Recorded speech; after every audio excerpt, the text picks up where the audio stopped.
Hey guys, it's Josh and welcome back to the Not So Bad Bachelor Pad, your favorite podcast for learning how to balance between being a functional adult and a raging dumpster fire. Heavy on the dumpster fire. Uh, Today is a big day, guys. Not only are we kicking off season 2 for the second time, we are coming back, but as true Josh fashion, I come bearing gifts. We are joined today by the amazing, the wonderful Dana Diaz. How are you doing today? I am doing wonderful, and I'm very excited to be your guest today on your relaunch of your season. I mean, I don't know. I'm super excited. I don't know if I'll be able to stay in my seat the whole time. I've missed it. I really didn't know how much I enjoyed podcasting and my whole community until I didn't have it.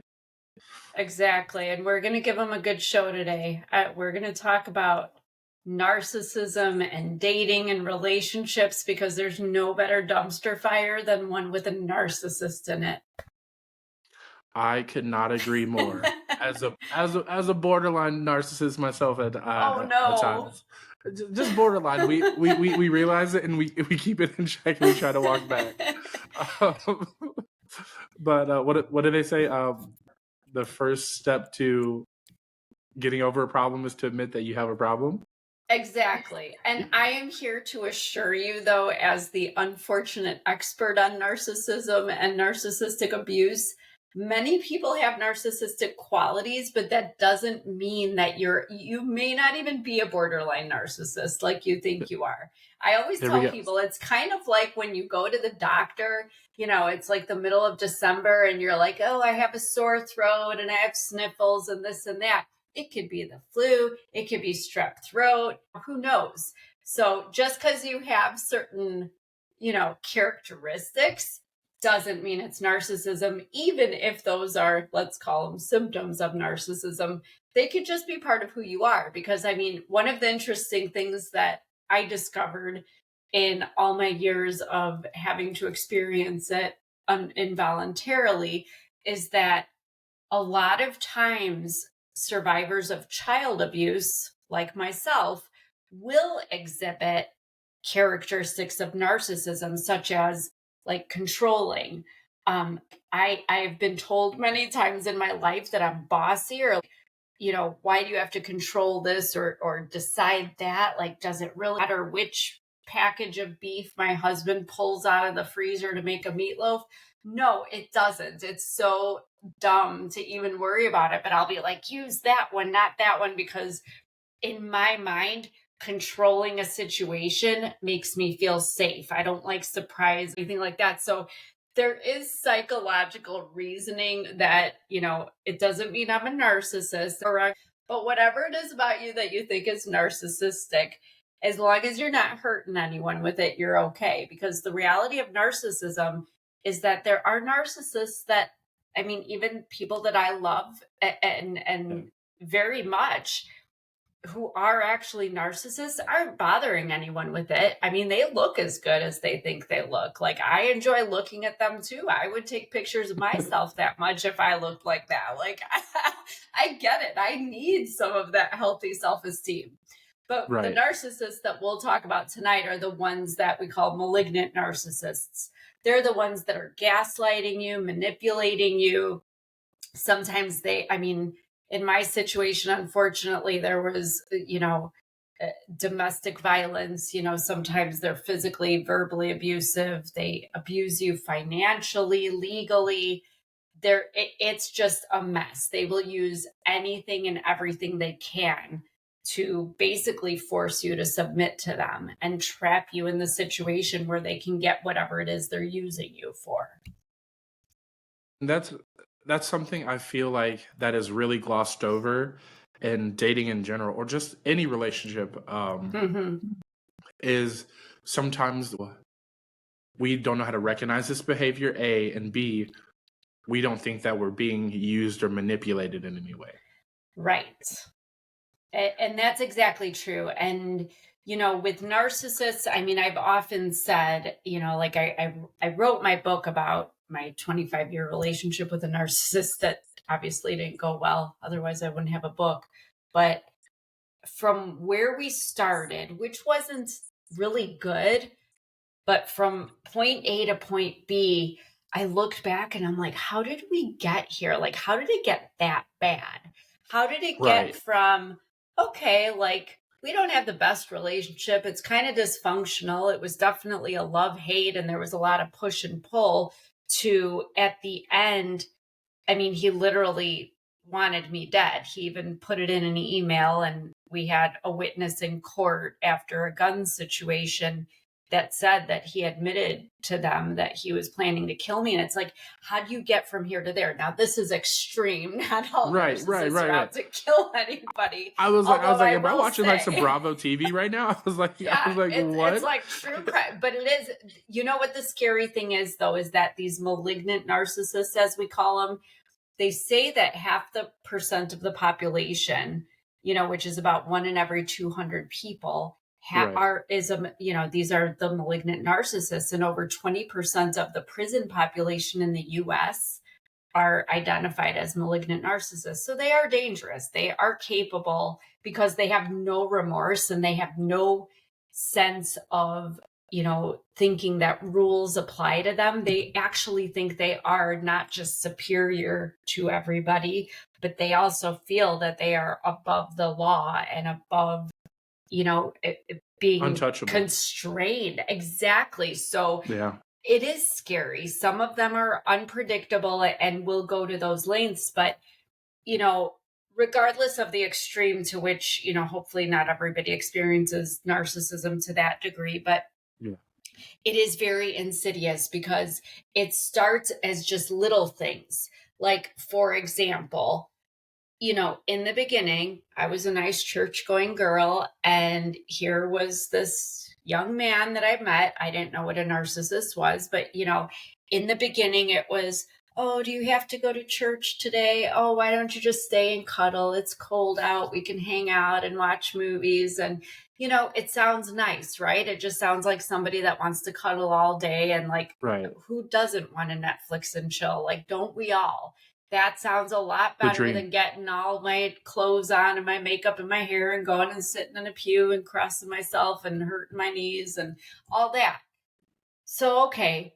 But by the end, it was, you love God more than me. You're screwing the 70-some-year-old priest. Are you meeting a man at church? It was, so it's done very nicely in the beginning to where you don't realize it's being done to manipulate you.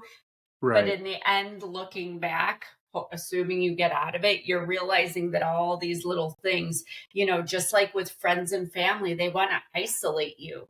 They don't want you to have outside influence because people are not going to want you to be with them when they find out how these people truly are.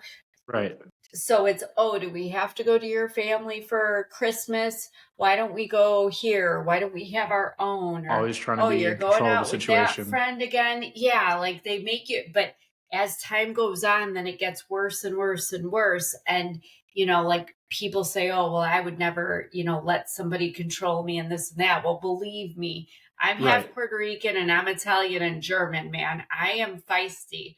I was like some of the spiciest personalities. Yes, I've got all of it in me. And believe me, my poor husband now sees all of that. But I am not going to just bow down to some man or anybody. Okay. I have opinions. I am strong.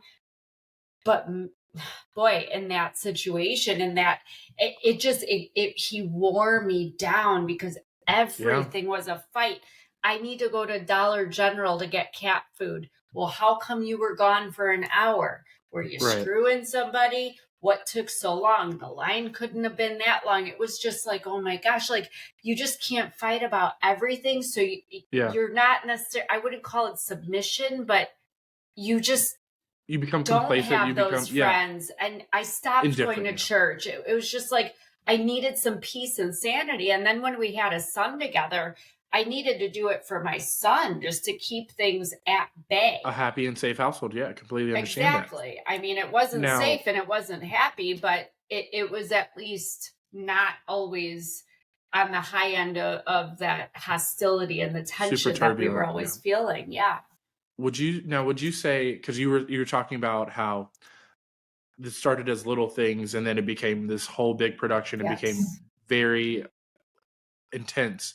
Yes. Would you say that it's not a matter of connecting dots, like some dots were skipped, it really just escalated quickly? Or because 25 years is a long time.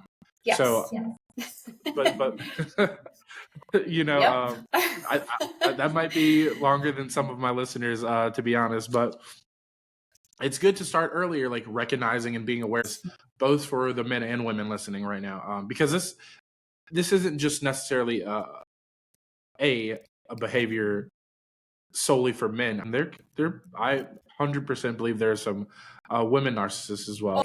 Yeah. So would you say that it was gradual, or was there just like a big jump at some point where you were like, this isn't the person I knew, this isn't what I originally signed up for?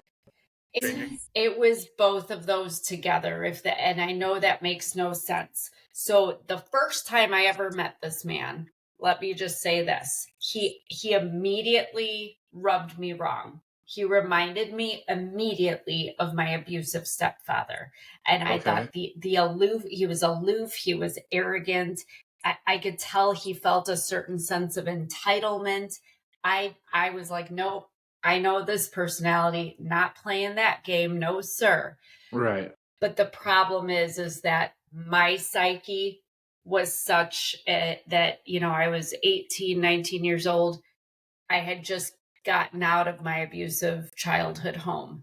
And as anybody that has been through an abusive situation, you are diminished. You have no self-esteem. You have been taught, or at least I should say I had been taught that I had to earn love. I was basically like a dog that had to do tricks. If I wanted a treat, I had to, give my paw, roll around, bark, whatever.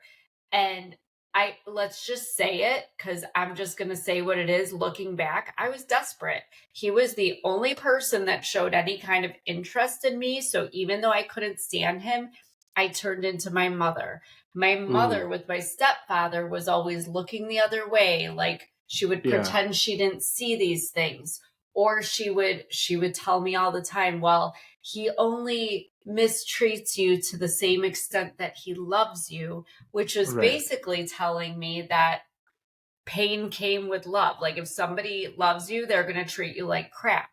Because she said, I heard somebody ahead. say once that desperation leads to delusion. Yes. When you're in that situation, I could see where you're like love or attention deprived. You might have a little bit of delusion on what is actually happened or what a certain behavior means in a relationship. Right.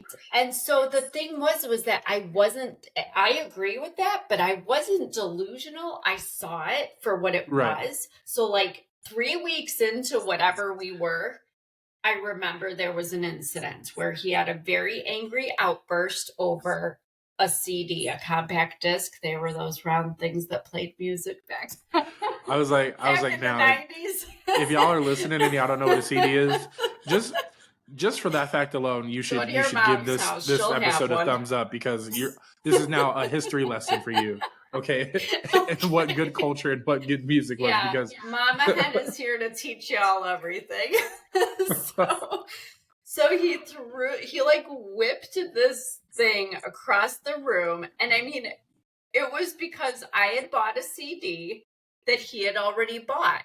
Like, nobody should get angry. Like, this isn't even a big deal. Like, I'm going to take this back. I'll go get it. Like, it's $15. Like, it's not that big of a deal.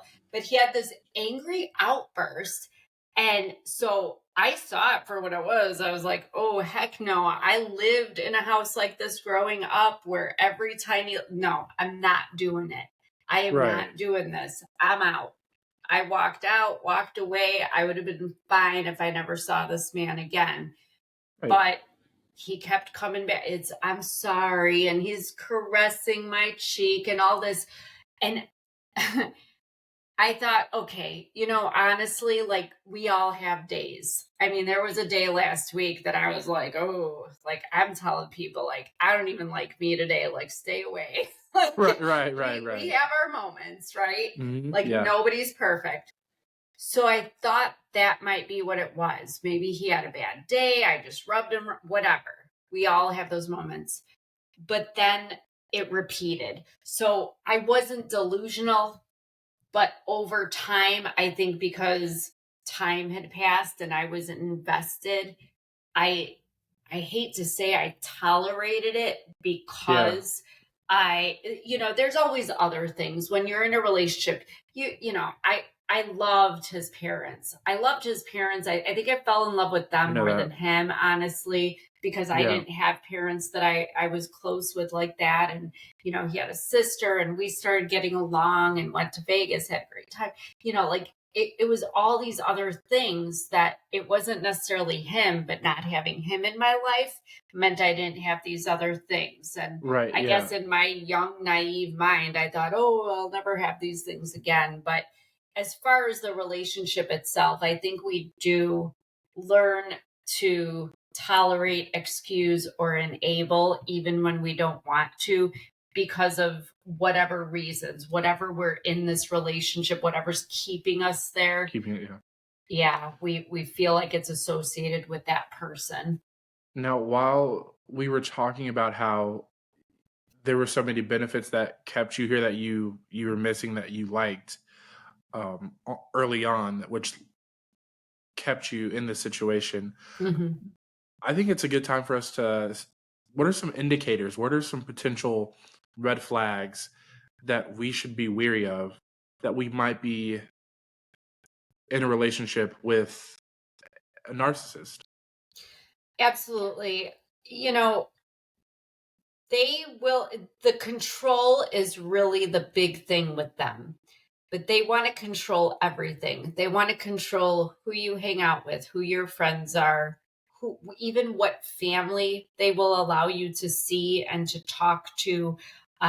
They are very, very worried that you will leave them because they can't risk losing you because of whatever it is they're getting from you.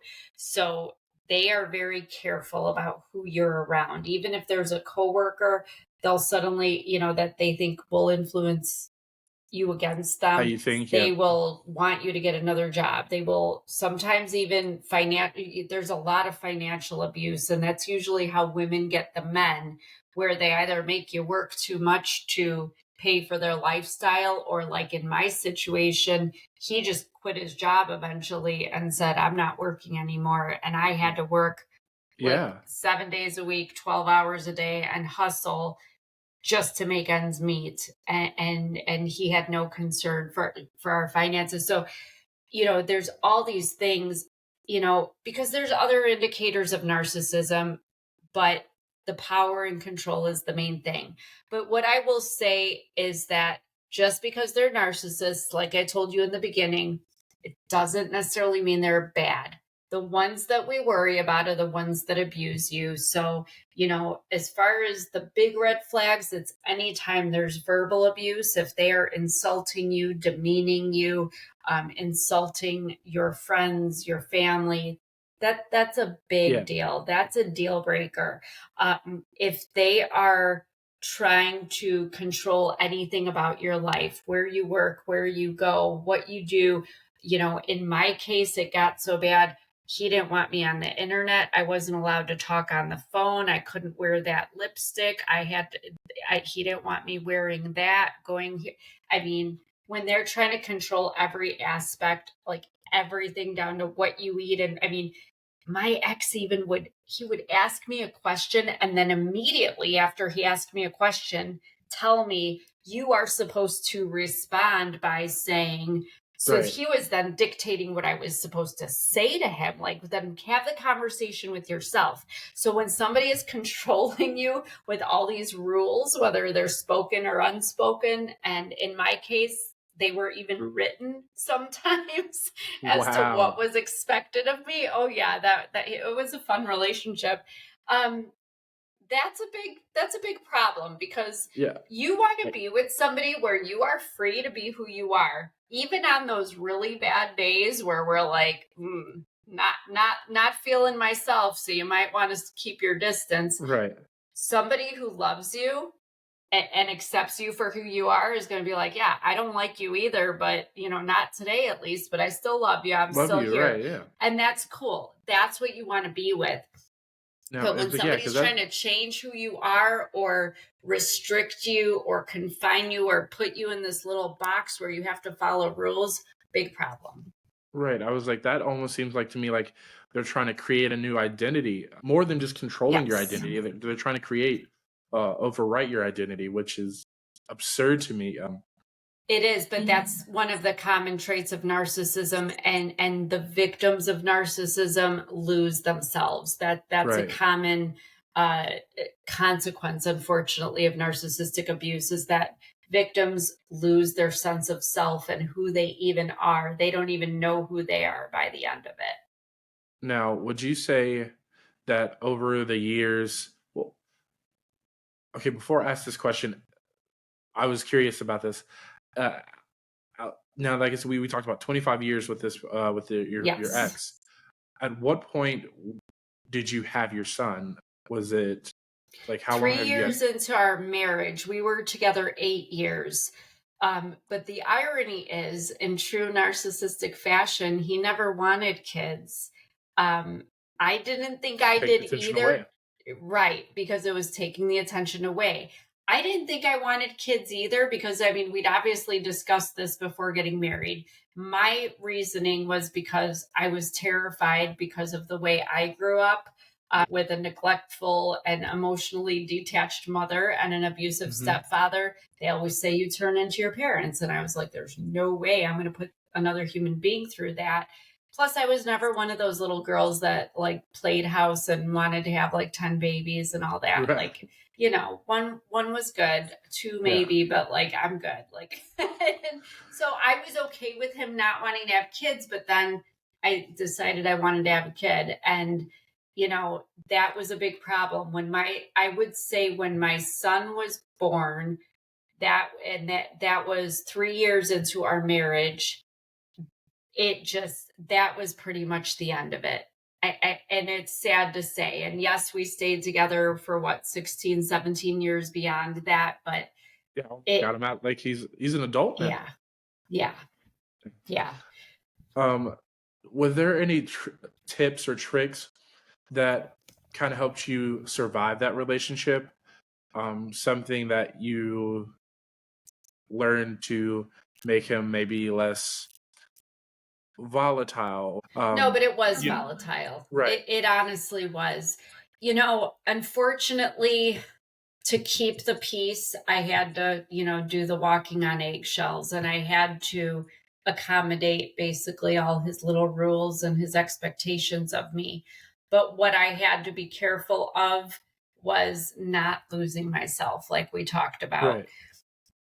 Was I free to do everything that I wanted to do, or say what I wanted to say? Not if I wanted to, keep the peace. And, having the kid really is what kept us together more of that time than not. Because once Right. you have a kid with somebody, you just feel like you got to stick it out for the kid. But looking back, I can honestly say we weren't doing him any kind of a favor. We would have been better off parenting Right. him separately, or letting me just parent him. But, it's a matter of not losing you, not letting somebody determine your identity, because oftentimes I knew he wanted a Stepford wife. He wanted the robotic, yes, sir, here's your dinner, house is clean, yep, I'll make myself look good next to you and all that stuff. But I had to make sure when he wasn't around that I was filling my soul just with the little things. Whether it was just, I'm going to read a book for an hour, I'm going to take some me time. 100%. Exactly. I am going to secretly call a friend and be like, oh, okay, I need to vent. Yeah. Like, no judgment.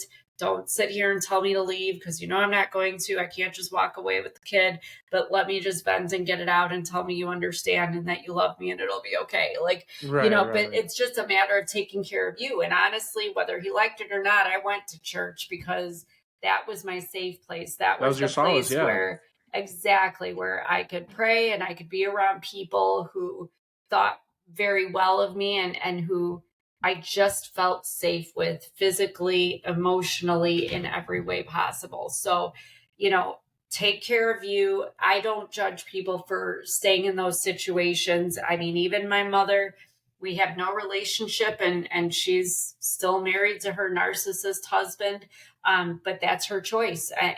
and she made it very clear Yeah. that that's what she wants and that's the life she wants to live. Not it just wasn't for me because I think I've been told I'm a little much, but you know what, I'm enough for somebody. Listen, life is like a magazine, and you can choose to subscribe to whatever taste genre you want to.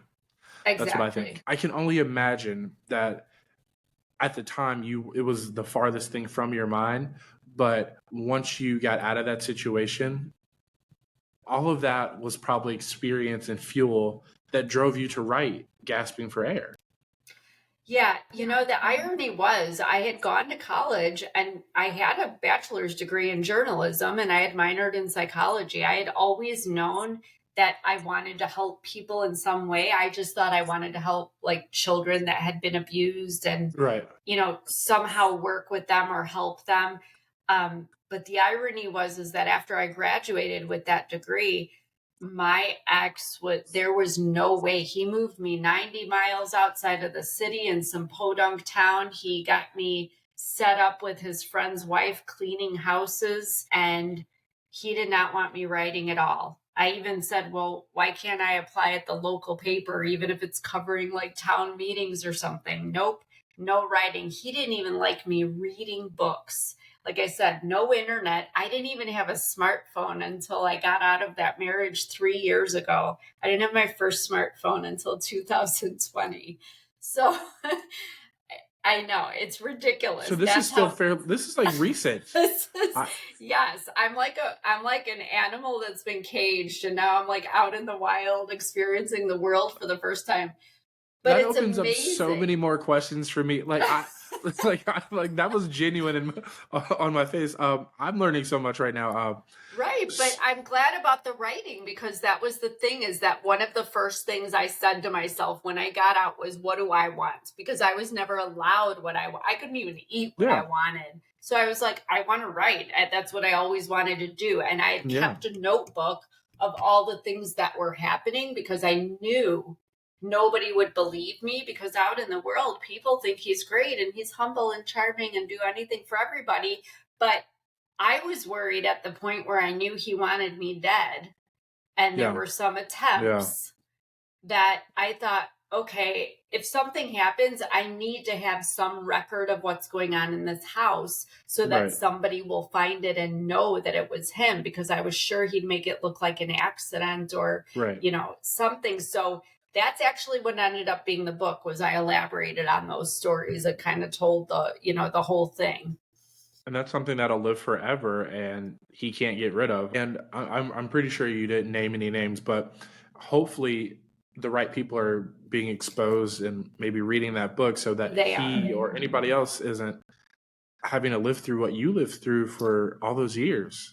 Exactly. And that's the reason I wrote it because I thought that my situation was so unique. I thought nobody else can possibly be going through this. And then when I was suddenly able to go on the internet and I got a smartphone and I realized I delved more into narcissism and I was like, oh my gosh, like this is what I have been living all this time.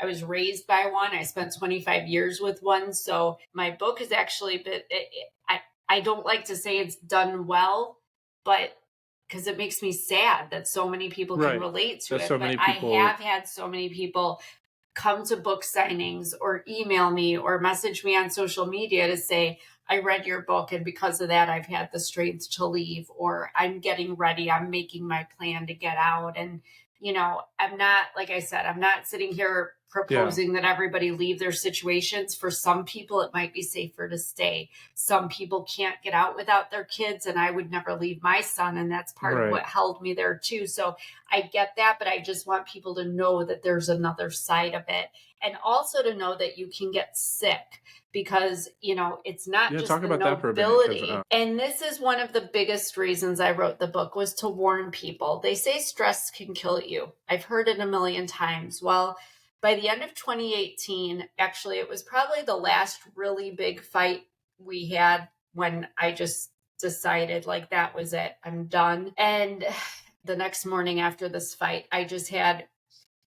my body just was in complete havoc. Within 2 weeks of this fight, I was experiencing about 24 different random physical symptoms, everything from blacking out to my hands going numb, to my heart rate would drop so low at my blood pressure that I would actually get feverish. And I was having neurological issues, muscular issues. I couldn't breathe. I dropped down to 93 pounds, which, looks great in a swimsuit, but it's skeletal and weird. And no 47-year-old woman should be 93 pounds. That's not normal. I was very sick. Went through a year of specialists and doctors. It took Mayo Clinic figuring out. They did a cortisol test. Cortisol is the stress hormone that's similar to adrenaline. Mayo Clinic did a cortisol test, called me and said, we have to redo it because we think the labs were compromised. There's no way your cortisol is this high. So we did the test again. My cortisol was that high. It was about 4 times higher than what it should be at the highest. And they said it had been 4 times, and it had been running that high for decades. It made my white blood cells think that it had to eradicate something like a virus or a cancer, that it killed themselves off. So I was now autoimmune. And that was why I was having all these random symptoms that nobody could put together. And like I said, it was everything neurological, affecting everything. They're like, you have the problems of a 90-year-old woman. And my doctor sat me down and said, your body is literally, he said, it's shutting down. You have a generator. He says, like when you put in a power generator, he says, your body's just doing everything just to keep your heart beating enough for your lungs to breathe and vice versa. Right. But your heart and lungs are barely hanging in. I needed to wear a backpack oxygen machine at 43 years old just to breathe. That's scary. That's hard. Yeah, I mean, that's like heartbreaking to hear. Like, it is. We really say like toxic relationships can kill you, but like just... They literally can. Yeah. And here's the thing. And that's when I decided to get divorced, because I was like, okay, I wanted to stay. I wanted to do it for my kid. I thought I was doing the right, being a faithful person. You have these ideas that you shouldn't get divorced, stick it out, make it work. It wasn't worth my life. And this is why I could not wrote agree this more. book, and why I'm on podcasts, because I have only been out of there 3 years, 3 short years. And I'm going to tell you, I don't even know the last time I had to use my oxygen machine. I am obviously a healthy weight. I don't look like a Halloween decoration anymore. Thank you. But I am good. And when I'm stressed out, I still get a stomach ache or a migraine, but I don't have like all these other things. Like, I actually am healthy. Is it reversible? No, it's not. I have a lung syndrome, and I have the autoimmunity it's just part of who I am, but I am good and I'm happy. I'm remarried to a longtime friend. Right. I'm writing these books. Even better. I have 2 more books. Yes, I have 2 more books coming out next year. Like, life is good. So I want people to understand, if you are in one of these toxic relationships, one, just be aware. You might get that tension headache once in a while. You might think it's just a bad relationship, but it can literally affect your health the rest of your life. I don't want to see people walking around with oxygen machines and stuff because somebody is stressing them out at home. That's not what a relationship should do to you. Not in the least.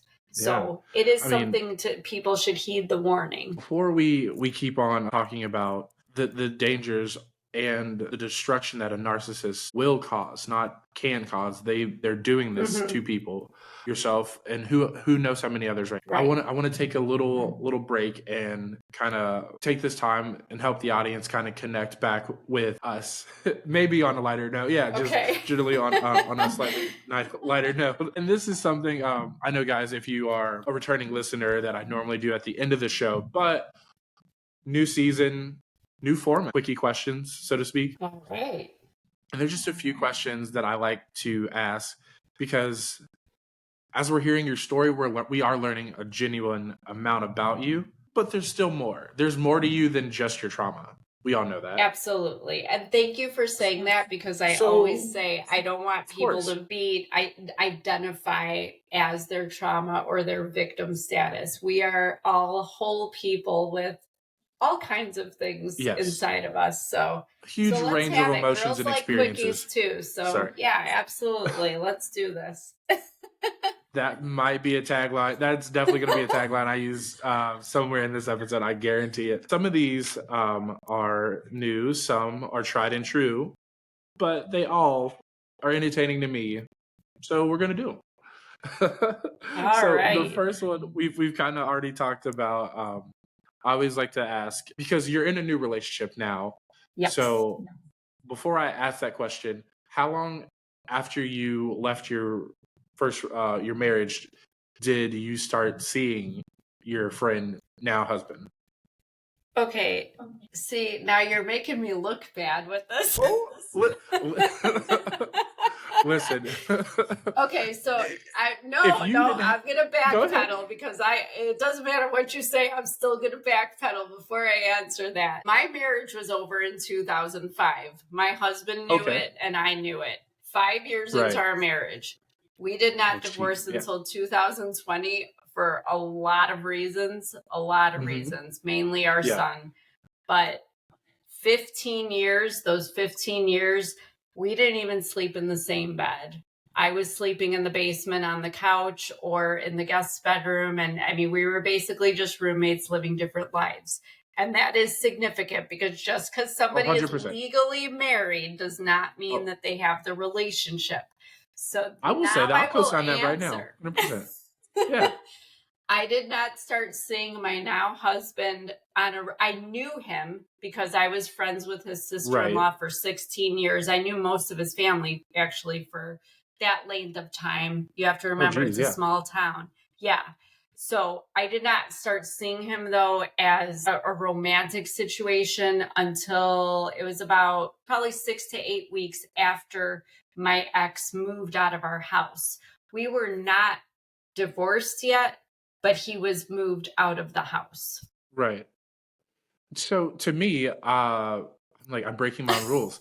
But we're going to talk about it for a little bit. Why? Because this is my show. I can do whatever I want to, and you guys are going to love it. To me, I wouldn't consider that cheating in an emotional or physical aspect. Right. Because like I said, you both understood that where your relationship was. And exactly. There was no real love there. There was a lot of control and maybe ego on his half. And on your half, there was a lot of survival. And you were doing what a mom does. They were thinking about their child first, making sure that they were somewhere safe and secure. That doesn't make you look bad. I think that is completely on board, on the up and up. I don't think anybody would shade you for that. Yeah, and you know what? And even if they do, validation. Right, and that's the thing. I mean, in my head, now that it's all said and done, I mean, I actually remember even saying to my now husband when he first expressed that he wanted to be more than friends, I actually texted him back and said, you know what? I like you and all this and that, but I'm not even trying to do that right now. I got my hands full. I'm good. But I'm I don't want to be that girl. You don't want to be with that girl. I need to wait till I'm done with this, this situation. And, at the end of the day, people that have not been in the situation don't realize, from the outside looking in, people are always okay, the divorce was on this day and then they were with that person, a week later. The marriage does not end on the day the divorce is finalized. That's right. That marriage ended in my case 15 years prior. Right. But that's the thing that people fail to realize. We're all human. We all deserve to be loved, and we all deserve to have that connection. And if we so choose to do that before the day that the court says you can come in and finalize your divorce, Right. then you got to do what you got to do. I mean, we all are who we are, and every situation is different. But, there are people that judge, and there are people, but you know what? I stand firm in my own truth. I know what was and what wasn't. Was Right. this person I'm married to now any sort of facilitating factor in my previous marriage or divorce? Not even anywhere near. Nowhere damn near. Good. Because believe That's me, I important. knew this man a long time, and Right.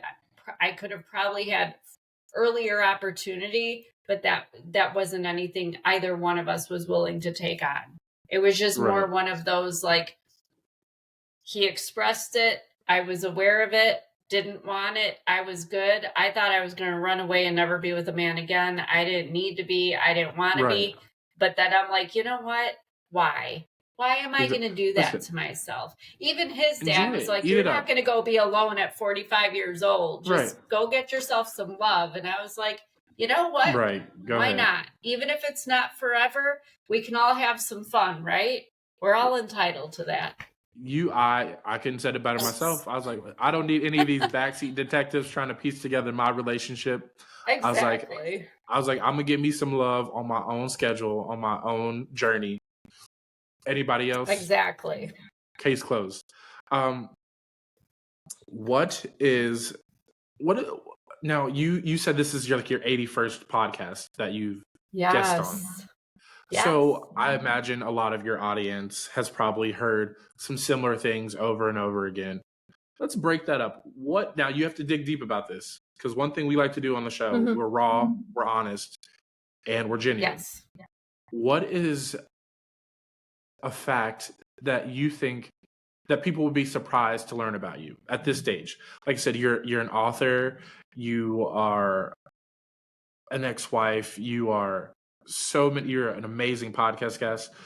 What's something that you think has not really been brought up and asked about Donna this entire time you've been doing this? I think people would probably be surprised to know that I'm an extreme introvert that does not like too many people. And that's a terrible thing to say, but listen, I'm going to tell you a secret too. People have often hurt, like, people just hurt. I don't leave the house sometimes for like 4 or 5 days, and I only leave because I need like bananas or milk or something Amazon can't deliver to me. Listen, I'm gonna tell you something too. I was like, you know what? I think I'm starting to embrace this. I think I'm good at acting as an extrovert. I might be an ambivert, low key introvert, but I don't like people either. And like, my job is customer service, healthcare, caring about people. I don't like people. Like okay, so you get it then. Yeah, my mama said this, and I live by it. She was like, I don't have to like you to love you. And that's how I feel sometimes. I don't have to like y'all, but I love you. I love each and every one of y'all, but I don't have to like y'all. Well, that's the thing. I feel like when I leave the house, I'm put in every situation I'm in. I have to be a certain way. Like, there's a certain societal expectation. I mean, you say, like, that's who I am, is being raw and real. And I think that's why I rub people the wrong way, because I see through everybody's bull, and I can't help but, like, I'm not fake. Like, I tell my husband all the time, like, he'll say, we're invited to this, let's go to that. And I'm like, I'm not the girl to go to these people's house, because I'm not going to sit there and pretend to like them any more than they like me. And I don't want to. It's not worth my time. I hurt a feeling. Right. Exactly. And I'm not confrontational, but I don't even want to insert myself into that situation. So at least here in my house, I can choose, like, I really enjoy all the podcast hosts that, I interact with, and I can choose who I'm communicating with outside of my realm. And so, like, I've got my tribe. They're just communicating with me electronically. Alrighty. We got 2 more quick questions for you. All right. The first one would be, what do you define romance as? Like, what would you define romance as? Oh, that's a tough one. I mean, it Listen, depends I what told you we like to be aspect you're real. looking at. Well, here's what I'll say about romance. When I was young, and this is probably why I got led down that wrong path, you know, we see movies. We have this very romantic idea of what a relationship looks like. And a really good, healthy relationship is not always roses and steak and lobster dinners and fancy Right. dresses and all this stuff. Like, I think real romance is when you Hold find on, you're your person. starting to cut out. Try that All again. right. I think real romance is when you find that person that you can be like, you haven't showered in 2 days and you got sick breath, and you can like lay in bed and drink hot chocolate and cuddle and just be who you are. And you can say whatever, even if they don't like it. You can disagree and not be at odds with each other. I think that, to me, now that I'm older, is what romance is. Like, there is nothing hotter than just knowing, like, that's my person. That person has my back, even when I'm wrong, and they know Yeah. I'm wrong. They got my back, and I got theirs, you know, and we're good. We're good even in our grubby clothes and after a long day of work or a sweaty day in the summer outside, whatever it is, that's your person. Now, that is beautiful, and that's something I think we all strive for. We really want that. We don't. I think we're starting to move away from. There are some aspects of the fairy tale love or trope that we still like and adhere to, but I think we're starting to move in. I just want somebody to like me for me. I just want to be me. I don't need Right. a production. I don't need all these grand gestures. I just want something simple and real, simple and true.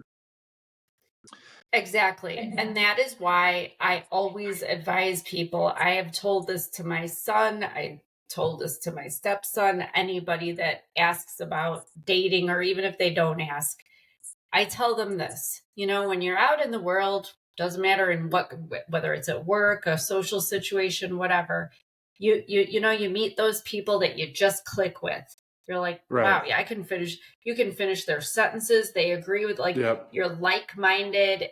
You just have fun together. You're free to be who you are, and they're being who they are, and it just flows so well. Why are we not applying that to romantic relationships? Why do we Yeah. try to force situations to work that shouldn't work? Why aren't you waiting for that person you click with? Because that Yeah. person you click with is the person you're going to be enjoying life with when you're 90 years old. You know, like It's a most of my goal. friends are half my That age, is a and I goal. have this one friend that, you know, she's like sending me pictures. Oh, look at this guy. He's so hot. Look at those abs. And I'm like, honey, when you're 90, those abs are Right. not going to wipe your ass. They're not going to like think you're cute when you're sick and got snot hanging out of your nose. I mean, you got to be real. Like, I Right. want a best friend for life. I don't need all the romantic stuff and Rapunzel and Sleeping Right. Beauty and Cinderella crap. I want somebody real. And that is what romance is. And that's what everybody should look for. Yeah.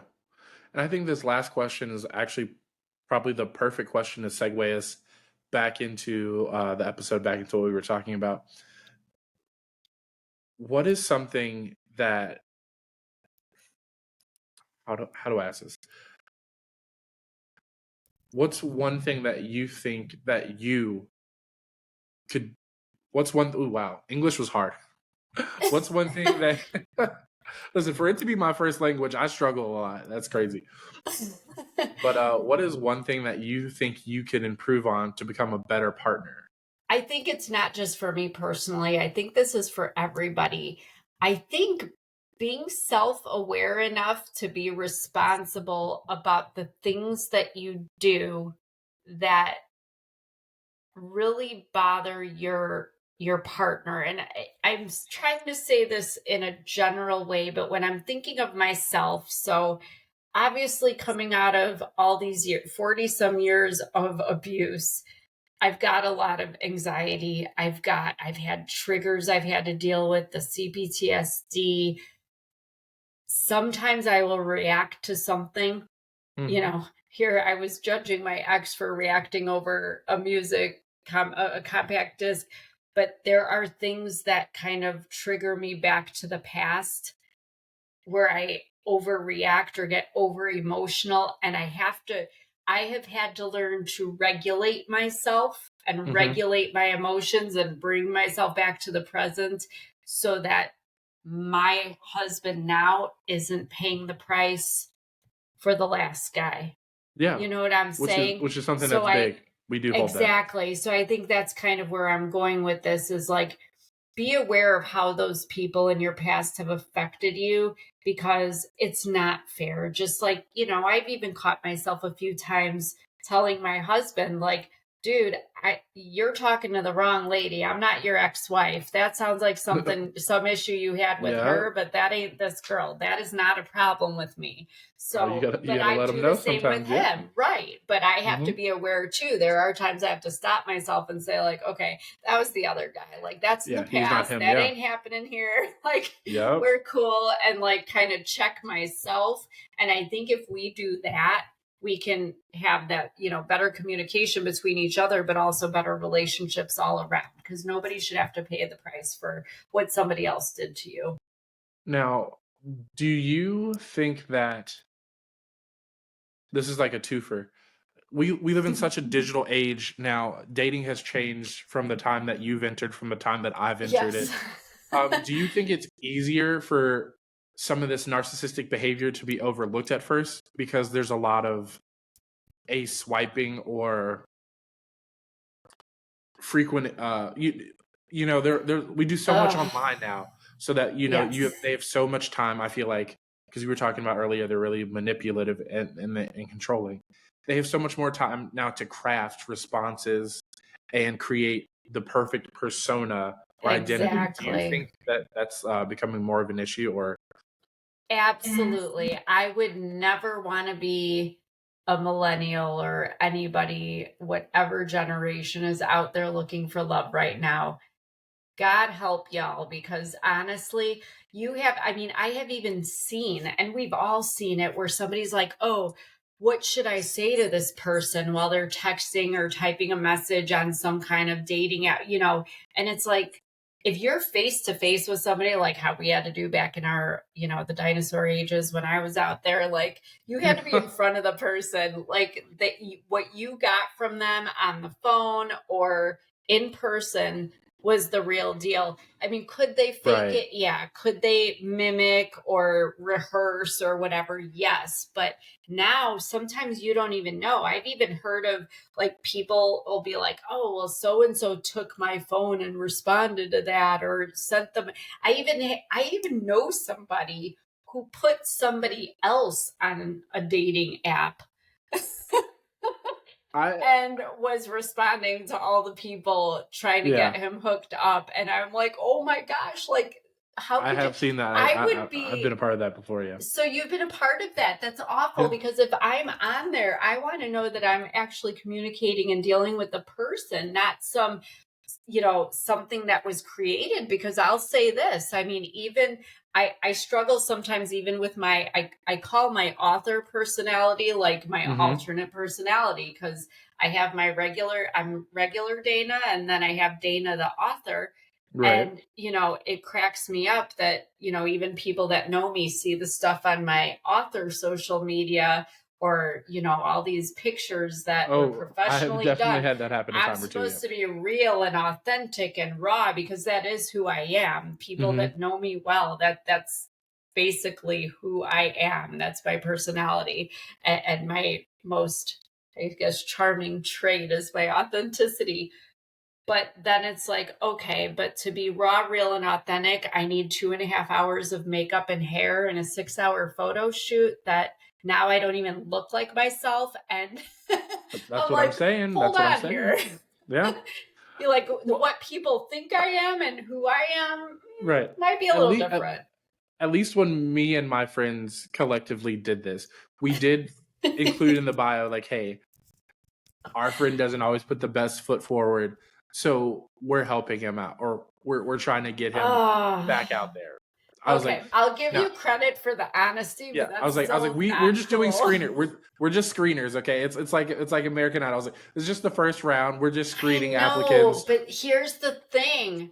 How is he going to click with somebody? And how is somebody going to click with him if it's not even him? Because maybe there's a girl out there or a guy. I don't know how he goes, but whoever it is that's for him might like his not best foot forward I feel ego like and that. So that's something we're talking about this on an episode coming up. Maybe I think after this episode, we're talking about first dates. And yeah. so I think right now first dates are really being misconstrued on what they're about and what we do. So I always Yes. say that I was like, I don't mind helping out beforehand, but I was like, now once you get to that first date, I can't do anything for you, my guy or my gal. I was like, you're gonna have to sink or swim on your own. But we got you this far. All right. Yes. Because I can admit that I'm one of those people who is better in person. Yeah. And may not always be the best at articulating, even though I have a talk show. I don't know how that works, but No, so I I was like, understand. sometimes I need the help too.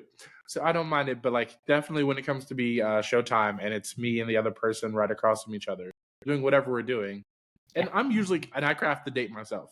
And I will do that. I'll pick the date and then I'll show up to the date. So those two things I feel like are huge, and they're a really good indicator on how well we'll connect. I agree. And I think that's the beautiful thing about it. And I think that people forget that just because you go on a date or even 2 or 3 or even 5 dates doesn't mean that you have to be in a committed relationship with them. I mean, I Right? Yeah. often tell, I always joke with my stepson about this. You can have fun till you find the one. It's okay. It's okay.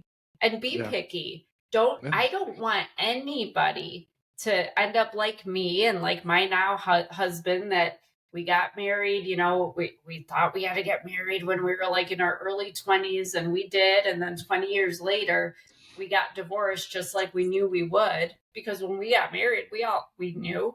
It's not like we didn't. If you can go the Yeah. long haul with somebody or not. And if you're trying to force something that just doesn't organically work, Right. or you have to be somebody else to make this person happy, ugh, I don't want anyone to go through that. It's okay to Yeah. date. It's okay to date. If you're on the receiving end, just call it a meal plan, whatever. But I think it's wonderful to go out on dates and to plan dates. And if somebody isn't vibing with you, doesn't mean you have to part ways, as anything other than friends. You can just be friendly, but you don't have to be like in a committed relationship and I marry every agree. single person you go on a date with. Yeah. And it's not life or death if somebody doesn't like you either. If they don't vibe with you, it's okay. Not everybody's meant to be with everybody. And I was like, that's the reason at Golden Corral you get so many plates. I was like, you don't have to just get the same thing every time you go up there. That's what the dating world is like. Go out there, try everything Yes. until you find something you like. Once you find something you like, then you can work on narrowing it down and finding the one. Or who knows? Yes. You might just be out there taking a walk and then the one hits you in the face. We can't put too much stress on it, because once we do, you're just building something that's going to break. I'm pretty sure that's probably one of the reasons that your relationship didn't work either. There was a lot of pressure on it. Somebody was too controlling, too involved, and there was no room for growth or you to be you. So once again, guys, just be your authentic self, and Yeah. you're And if when it's somebody ready, when it's doesn't time, it's like time. it, they're not your person. And Yeah. and you can even be a year or two into it. But like I always take a little bit of an issue when people are together, like, for however long. And it's, Yeah. people start, when are you going to get married? Exactly. Yeah. If they haven't gotten married yet, like if you think about it, like probably my grandparents' generation, so maybe your grandparents, great grandparents, I mean, they met and they were married like 2-3 weeks later, like 3 months later, like, Yeah. I mean, but those marriages lasted 60, Forever. 70 years because they knew Yeah. that was the person. Also, I think there's a lot more to that like we might have to come back and talk about, or but I think people too back then, they were more They didn't believe in the grass is always greener. They're like, this is my grass, and they'll just stick it out. Doesn't matter if it's thriving or dying. They, for better, for like they say in the vows, for better or for worse, they stayed. Well, there were very clear gender roles too. Yeah. The man was the So many breadwinner, the differences. woman was the housemaker, and somebody was going to make a good wife and make a good husband, and somebody found somebody suitable for that they liked and Yeah. could go the long haul with, and they did. And now we have complicated it by everybody trying to do everything. Right. Dads are trying to be, stay-at-home dads, and moms are trying to work 3 jobs to take care of everybody, and everybody's stressed out. And you add in social media and society and politics and religion, and it's exhausting. That's why I don't go out there. Yep. It's a whirlwind. But in these last few minutes that we have left, I want to make sure I give you the time, give you the space to just let us know what is coming up. I know you mentioned earlier in the show they have $2 on the horizon in 2024, which is knocking on our door, guys. Yes. If we blink too hard, it'll be here. So I want to give you the time. Just let us know anything that you have coming up, any last bits of wisdom, or just something you really would just want to share with us.